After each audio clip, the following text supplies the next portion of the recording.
There's a question that echoes in the quiet spaces of your heart, whispered during sleepless nights when memories feel too heavy to carry. Why can't I go back to who I was before? You've tried returning to that version of yourself, the one who felt lighter, more hopeful, untouched by the weight of disappointment. You've retraced old steps, revisited familiar places, even attempted to resurrect dreams that once made your spirit soar. But something feels different now, doesn't it? Like trying to wear clothes that no longer fit, or speaking words that once felt true, but now taste foreign on your tongue. By the end of this message, something inside you will feel lighter. You'll discover that your inability to return isn't a failure. It's actually a sacred design. You thought God was silent about your transformation, but maybe that silence was shaping something inside you that could only emerge through change. Maybe you've been standing in front of old photographs, wondering where that person went. The one who laughed without reservation, loved without fear, trusted without question marks. You remember their dreams, their certainties, their unshakable faith that everything would work out exactly as planned. And now here you are, carrying wisdom they never possessed, scars they never bore, strength they never needed. The ache of missing who you were feels almost like grief, doesn't it? Like mourning someone who's still alive but somehow unreachable. You've probably tried going back to old habits that once brought comfort. Perhaps you've returned to places where you felt most like yourself, hoping the familiar surroundings might resurrect that former version. You've maybe even reached out to people from chapters of your life when things felt simpler, more certain. But something always feels off, like you're wearing a costume of your former self, rather than truly inhabiting that space again. The conversations don't flow the same way. The activities don't spark the same joy. Even your prayers might sound different now, colored by questions that innocence never knew to ask. Would you still trust divine timing if it meant never being able to return to the simplicity you once knew? That's the question that keeps surfacing, isn't it? The wondering if growth always requires this kind of permanent departure from who we were. Maybe you've been pretending you're okay with this transformation when you're quietly grieving the loss of that lighter version of yourself. The one who didn't know what you know now, who hadn't seen what you've seen, who hadn't walked through valleys that changed the very landscape of your soul. Stay with this, because what comes next may explain the season you're in. Sometimes the most profound truth hides in plain sight, woven into the very fabric of how we're designed to grow. What if your inability to return isn't a cruel limitation, but a divine safeguard? Consider the way a butterfly emerges from its chrysalis, transformed beyond recognition. The butterfly cannot return to being a caterpillar, not because something went wrong, but because something went magnificently right. The process of becoming requires leaving behind what was, not as punishment, but as the natural progression of divine design. Maybe that's why it's been feeling so disorienting. This pull between who you were and who you're becoming.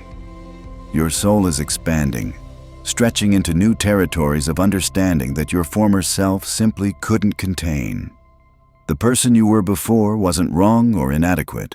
They were just the beautiful beginning of who you're becoming.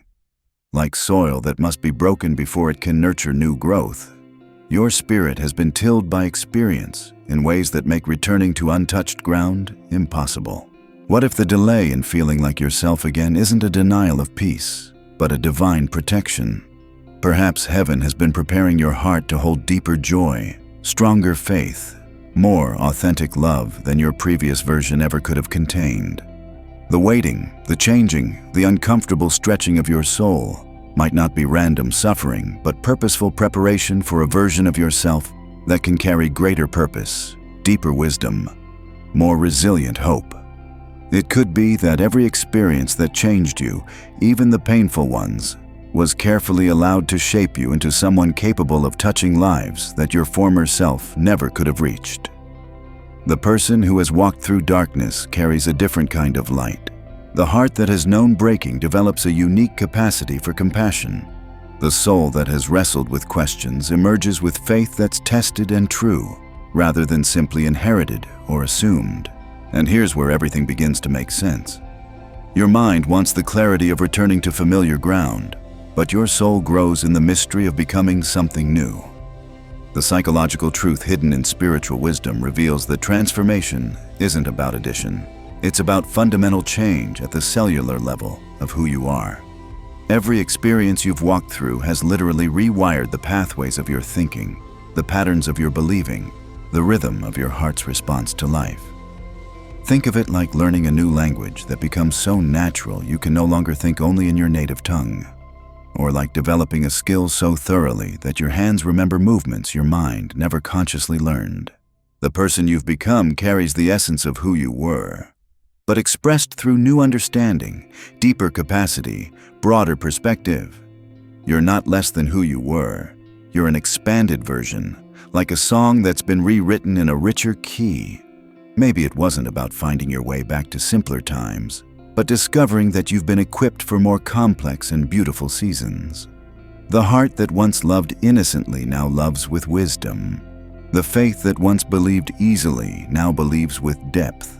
The dreams that once felt certain now carry the weight of authentic hope, rather than naive expectation. You've been transformed not into someone lesser, but someone more real, more capable, more genuinely prepared for what lies ahead. Real, more capable, more moored for what? But someone have been transformed notingly, prepare someone lesser into lies ahead. This psychological rewiring happens whether you realize it or not. Your brain has been quietly documenting every moment of growth, every lesson learned through pain, every prayer whispered in the dark. These experiences don't just pass through you like wind through an open window. They settle into the architecture of your mind, creating new pathways of understanding that cannot be undone. The neural connections formed through struggle carry a different kind of strength than those built through ease. Consider how your perspective has shifted on forgiveness. The person you were before might have offered forgiveness easily because you hadn't yet encountered betrayal deep enough to test that grace. But the forgiveness you offer now, after walking through the fire of real hurt, carries weight that shallow mercy never could. It's been forged in the furnace of authentic experience. Your capacity to extend grace has been expanded not despite your pain, but through it. The same transformation has occurred with your understanding of hope.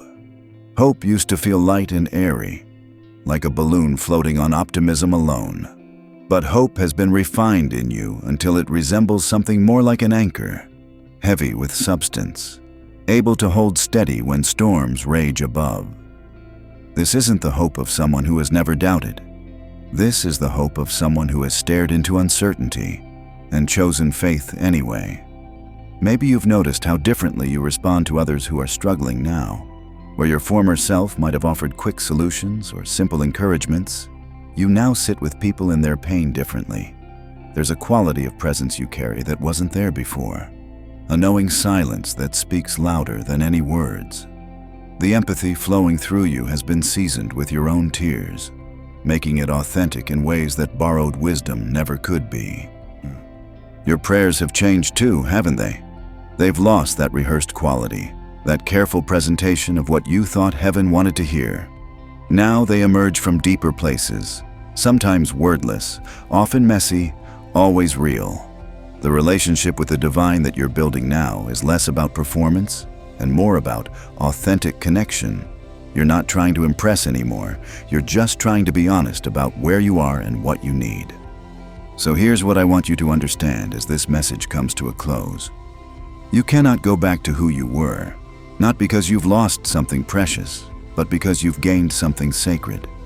The person you're becoming was always the destination. Your former self was never meant to be permanent.